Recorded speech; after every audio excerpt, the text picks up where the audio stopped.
TCN వార్తలకు స్వాగతం. వార్తల్లోని ముఖ్యాంశాలు.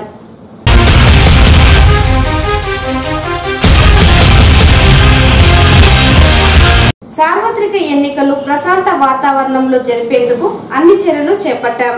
మీడియా సమావేశంలో జిల్లా ఎన్నికల అధికారి పిఎస్ ప్రద్యుమ్న.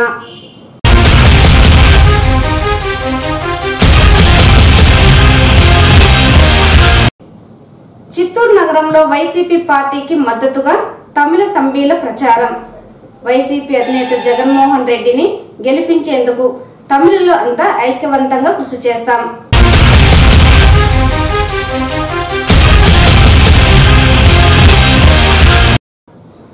అన్ని వర్గాల ప్రజా సంక్షేమమే ముఖ్యమంత్రి చంద్రబాబు లక్ష్యం.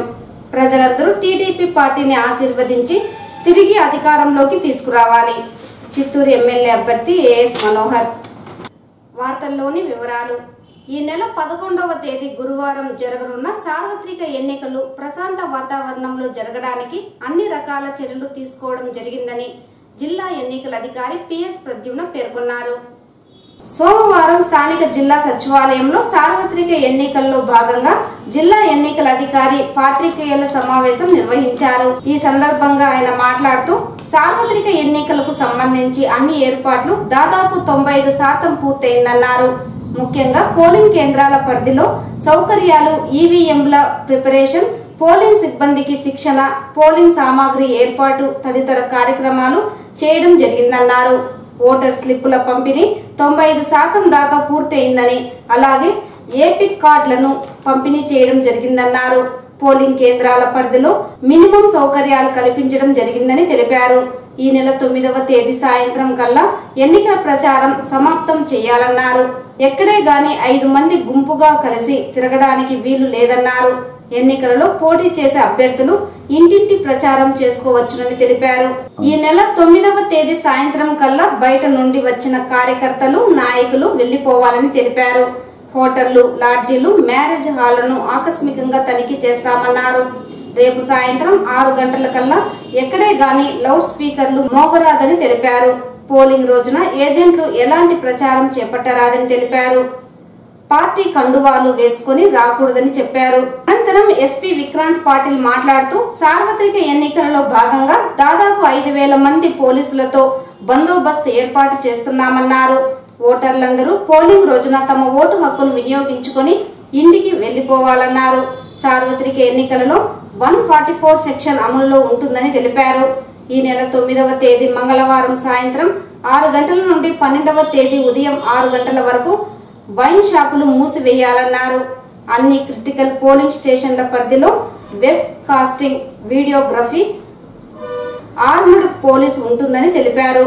ఇప్పటి వరకు 14,500 బైండ్ ఓవర్లు చేశామని తెలిపారు.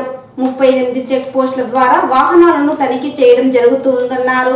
సార్వత్రిక ఎన్నికలలో ఎవరైనా గొడవలు చేయాలని ప్రయత్నిస్తే వారిని జైలుకు పంపడం జరుగుతుందన్నారు. మీ ఉద్యోగుల్ని ఆ రోజు మీరు బలవంతంగా పనికి రమ్మని చెప్పడం కరెక్ట్ కాదు.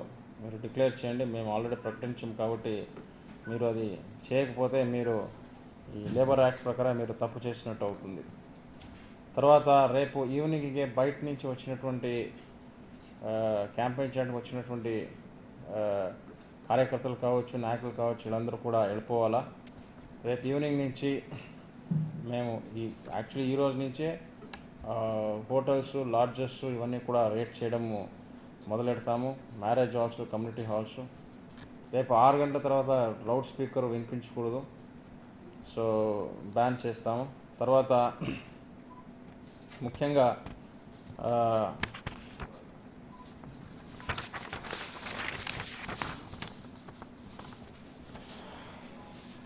Route mobiles, total Chittoor police జిల్లాలో 408 రూట్ మొబైల్స్, తర్వాత దగ్గర 100 స్ట్రైకింగ్ ఫోర్సు, ఒక 12 స్పెషల్ స్ట్రైకింగ్ ఫోర్స్, తర్వాత additional SP striking force, SP striking force. So ఎక్కడైనా ఏదైనా ఇన్సిడెంట్ జరిగితే విదిన్ 15 మినిట్స్ మన ఏదో ఒక టీము రీచ్ అయినట్టు మనం ప్లాన్ చేసాము. సో మా డిపార్ట్మెంట్ నుంచి అందరి ప్రజలకి ఒక రిక్వెస్ట్ ఏమంటే, ఆ రోజు ఎంత తొందరగా అవుతుందో అంత తొందరగా వచ్చి ఓట్ వేసి సైలెంట్గా ఇంటికి వెళ్ళి రెస్ట్ తీసుకోవాలి. సో ఎవరు 144 సిఆర్పిసి లాగుంటుంది కాబట్టి మోర్ దెన్ 5 పీపుల్ ఎక్కడూ కనపడకూడదు. కనపడితే మనం పిక్ చేసి అరెస్ట్ చేసి స్టేషన్కి తీసుకెళ్ళడం జరుగుతుంది. ఇంకొకటి రిక్వెస్ట్ పొలిటికల్ పార్టీస్కి మీడియా ద్వారా ఏం చేస్తున్నానంటే, ఆ రోజు పొలిటికల్ పార్టీ ఒక కాలనీ నుంచి కానీ ఒక ఊరు నుంచి ఒక వెహికల్ పెట్టి తీసుకురావడం ఇట్ ఈస్ ప్రొహిబిటెడ్. సో అదన్నీ అట్లా ఏదైనా జరుగుతుందని చెప్పి మనకి ఇన్ఫర్మేషన్ వస్తే అది ఇమీడియట్లీ ఆపడం జరుగుతుంది. సో ఆల్రెడీ కలెక్టర్ సార్ చెప్పారు. సో చిత్తూరు పోలీస్ జిల్లాలో దాదాపు 220 ఎంసీసీ వయలేషన్ కేసెస్ పెట్టాము. 5.4 crore క్యాష్ సీజ్ చేయడం జరిగింది ఎంసీసీ అమలుకు వచ్చిన తర్వాత. ఇప్పుడు కూడా రోజు సీజర్స్ జరుగుతూనే ఉన్నాయి. ఇంట్లో తర్వాత వెహికల్ చెకింగ్లో క్యాష్ సీజర్స్ జరుగుతూనే ఉన్నాయి. ఈ ప్రాసెస్ 11th దాకా కంటిన్యూస్లీ జరుగుతూనే ఉంటుంది. వైఎస్ఆర్ కాంగ్రెస్ పార్టీని అధికారంలోకి తీసుకువచ్చి వైఎస్ జగన్మోహన్ రెడ్డి ముఖ్యమంత్రి అయితేనే రాష్ట్రానికి మనుగడ సాధ్యమని తమిళ తంబీలు తెలిపారు. సోమవారం తమిళ తంబీలు రాయవేలూరు నుండి సుమారు 300 మంది చిత్తూరు పట్టణంలో 2 రోజులుగా తమిళ ఓటర్లను ఆకర్షించేందుకు వైఎస్ఆర్ కాంగ్రెస్ పార్టీ తరఫున ప్రచారం నిర్వహిస్తున్నారు. గడప గడపకు తిరిగి వైసీపీ పార్టీ ప్రవేశపెట్టిన నవరత్నాల పథకాలను ప్రజల్లోకి తీసుకువెళ్లి పార్టీ గెలుపు కోసం కృషి చేస్తున్నారు. చిత్తూరు నగరం అటు తమిళనాడు ఇటు కర్ణాటక సరిహద్దు కావడంతో తమిళ ఓటర్లను ప్రసన్నం చేసుకునేందుకు వినూత్న రీతిలో తమిళ తంబీలు ప్రచారాన్ని చేపట్టారు. వైసీపీ పార్టీ మేనిఫెస్టోను తమిళంలో ముద్రించి తమిళ ఓటర్లకు గేలం వేస్తున్నారు. ఈ సందర్భంగా వేలూరుకు చెందిన రామాంజులు మీడియాతో మాట్లాడుతూ వైఎస్ఆర్ కాంగ్రెస్ పార్టీ అధికారంలోకి రావాలని, తమ రాష్ట్రం నుండి కొంతమంది తమిళ ప్రజలు ప్రభావిత ప్రాంతాల్లో పర్యటించి ఫ్యాన్ గుర్తుకు ఓటు వేయాలని విజ్ఞప్తి చేస్తున్నట్లు పేర్కొన్నారు. వైఎస్ రాజశేఖర్ రెడ్డి కాంగ్రెస్ పార్టీలో ఉన్నప్పటి నుండి తమకు ఆయనతో మంచి అనుభవం ఉందని, అదే తరహా అనుబంధాన్ని వైఎస్ జగన్మోహన్ రెడ్డితో కూడా కొనసాగించాలనే లక్ష్యంతో తాము ఆ పార్టీకి ప్రచారం చేస్తున్నట్లు పేర్కొన్నారు. తండ్రి తరహాలోని జగన్మోహన్ రెడ్డి సైతం ఇచ్చిన మాటకు కట్టుబడి నాయకుడని, రాష్ట్ర ప్రజల కోసం నవరత్నాల పథకాలను ఖచ్చితంగా అమలు చేసి రాష్ట్రాన్ని అభివృద్ధి దిశగా తీసుకువెళ్తారని అన్నారు. అంతేకాకుండా పిల్లలకు ఉచిత విద్యతో పాటు ప్రతి పేదవాడికి మెరుగైన వైద్యం అందించేందుకు వైఎస్ఆర్ కాంగ్రెస్ పార్టీ అధినేత మేనిఫెస్టోలో పెట్టడం జరిగిందన్నారు. రైతన్నలకు భరోసా కల్పించేందుకు అధికారంలోకి రాగానే 60,000 రూపాయలు అందజేయనున్నట్లు పేర్కొన్నారు. ప్రజా సంక్షేమం కోసం అనేక పోరాటాలు చేసిన వైసీపీ అధినేత జగన్మోహన్ రెడ్డిని ఆశీర్వదించి ప్రజలు ముఖ్యమంత్రిని చేయాలని ఆయన పేర్కొన్నారు.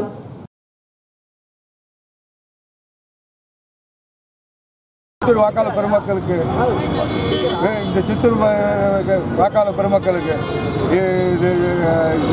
ஆந்திரா இது ஜெகன் வரணும். ஜெகன் வந்தாக்க எல்லா விவசாயிகளுக்கும் எல்லாம் நடுத்தர மக்களுக்கும் காலேஜ் எல்லா சலுகைகளும் வரணும். ஆந்திராவில் இது புலிய பொலியுடன் ஜெகன் வரணும். இந்த சித்தூர் மாவட்டத்தில் இருக்க அனைத்து தமிழ் பேசும் அனைவரும் இந்த ஜெகன் சின்ன பேன் சின்னத்தில் வாக்களிக்குமாறு தமிழ்நாடு வேலூர் மாவட்ட சார்பாக கேட்டுக்கொள்கிறோம். భావితరాల భవిష్యత్తు అభివృద్ధి చెందాలంటే ప్రజాస్వామ్యంలో ప్రతి ఒక్కరూ స్వచ్ఛందంగా ఓటు హక్కును వినియోగించుకోవాలని ఆర్కే మోడల్ స్కూల్ చైర్మన్ కోమల రవీంద్ర అన్నారు. సోమవారం ఓటర్లు తమ ఓటు హక్కును రాష్ట్రాన్ని అభివృద్ధి చేసే నాయకులకు వేసి బలపరచాలని సూచించారు. ఇందుకోసం ఓటర్లలో చైతన్యం తీసుకొచ్చేందుకు పాఠశాల ఆధ్వర్యంలో let's all vote for bright future అనే నినాదంతో ర్యాలీ నిర్వహించడం జరిగిందని పేర్కొన్నారు. దేశంలో ప్రతి పౌరునికి ఓటు హక్కు కలిగి ఉండాలని, ఓటు హక్కు ద్వారా ప్రజాస్వామ్యాన్ని పరిరక్షించుకునే వీలుందని ఆమె తెలిపారు. యువత తమ ఓటు హక్కును ఖచ్చితంగా వినియోగించుకోవాలని, ఓటు హక్కు వినియోగించుకునే ప్రతి ఒక్కరూ ఎలాంటి ప్రలోభాలకు లొంగకుండా తమ ఓటు హక్కును వినియోగించుకుని సరైన ప్రభుత్వాన్ని ఎంపిక చేసుకోవాల్సిన బాధ్యత ఎంతైనా ఉందని తెలిపారు. దేశ ప్రగతితో పాటు పిల్లల భవిష్యత్తు కోసం సరైన నాయకులను ఎన్నుకోవాలని ఆమె కోరారు. ఈ కార్యక్రమంలో ఆర్కే మోడల్ విద్యా సంస్థల డైరెక్టర్ రవీంద్ర, గౌతమి, ప్రిన్సిపాల్ లతా, మురళి, కలై సెల్వి, టీచర్లు, విద్యార్థులు తదితరులు పాల్గొన్నారు.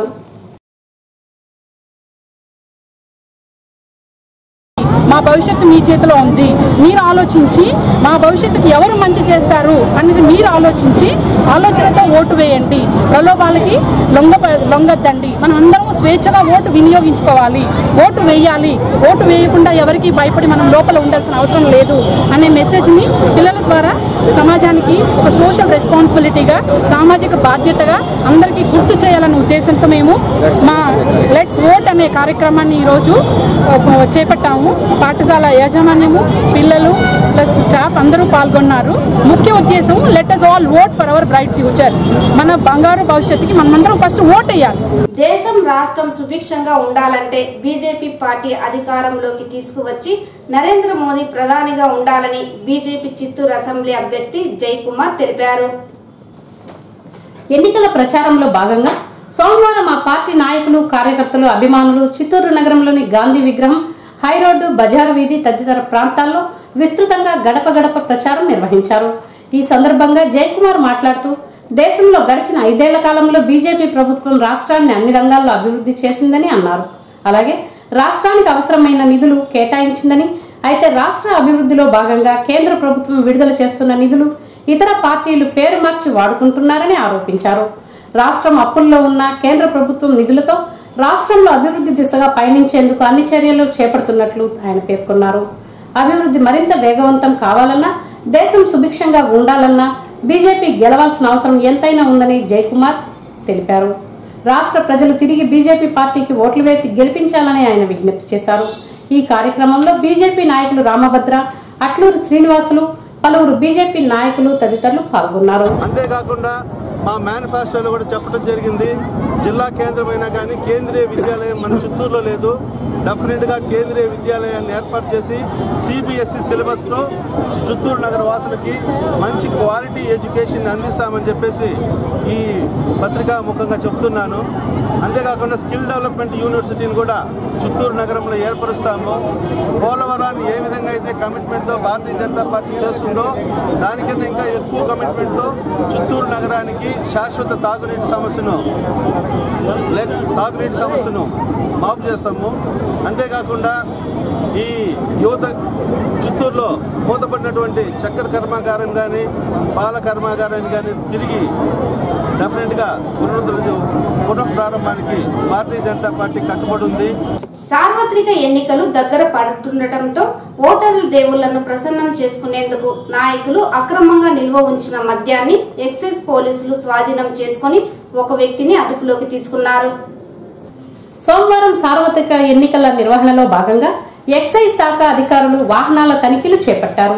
ఇందులో భాగంగా చిత్తూరు నగరంలోని తెల్లగుండ్లపల్లి వద్ద అనుమానాస్పదంగా వస్తున్న వాహనాన్ని గుర్తించిన ఎక్సైజ్ శాఖ పోలీసులు వాహనాలను తనిఖీ చేపట్టగా ఎన్నికల నిబంధనలు ఉల్లంఘిస్తూ వాహనంలో అక్రమంగా తరలిస్తున్న 400 మద్యం బాటిళ్లను ఎక్సైజ్ శాఖ అధికారులు స్వాధీనం చేసుకున్నారు.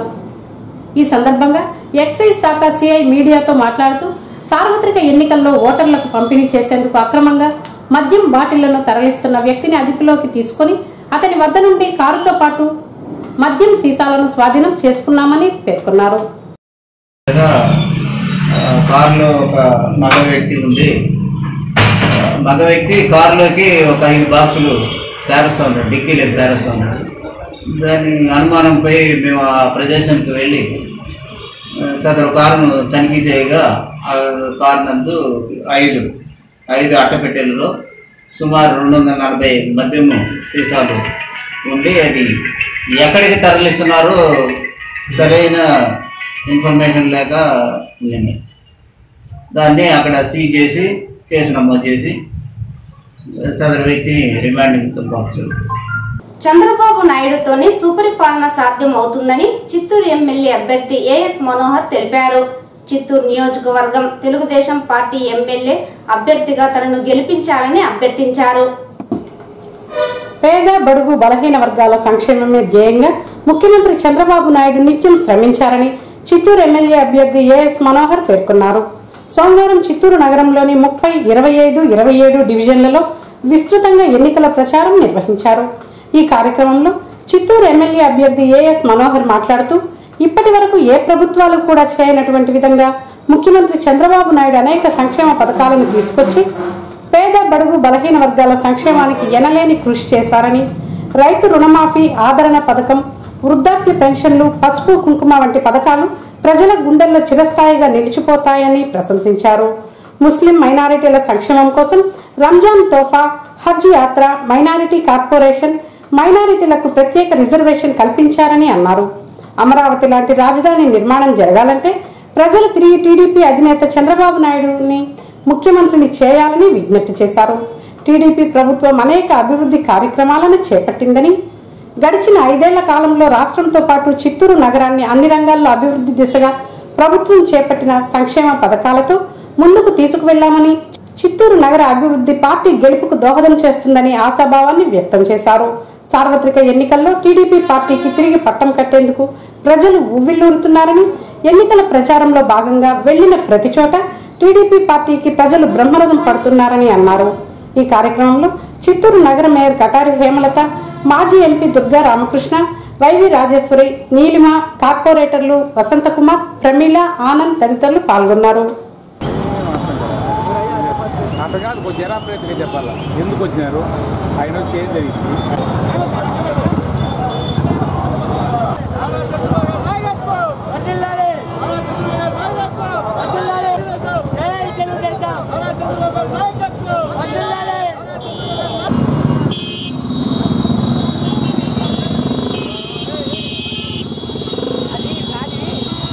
నేను ఫోన్ చేస్తాను ప్రభు, నేను ఫోన్ చేస్తాను మళ్ళీ.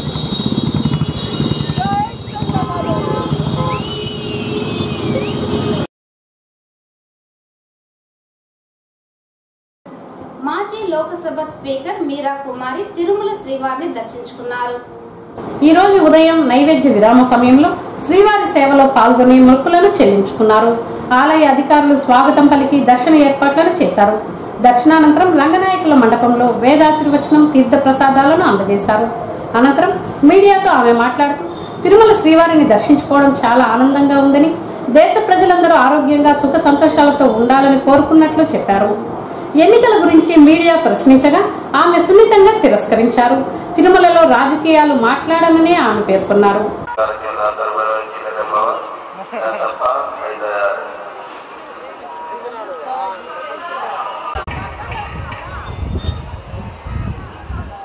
पूरे देश के सब लोगों के लिए प्रार्थना किया, सब खुश रहे, सब बहुत अच्छे से रहे, दीर्घायु.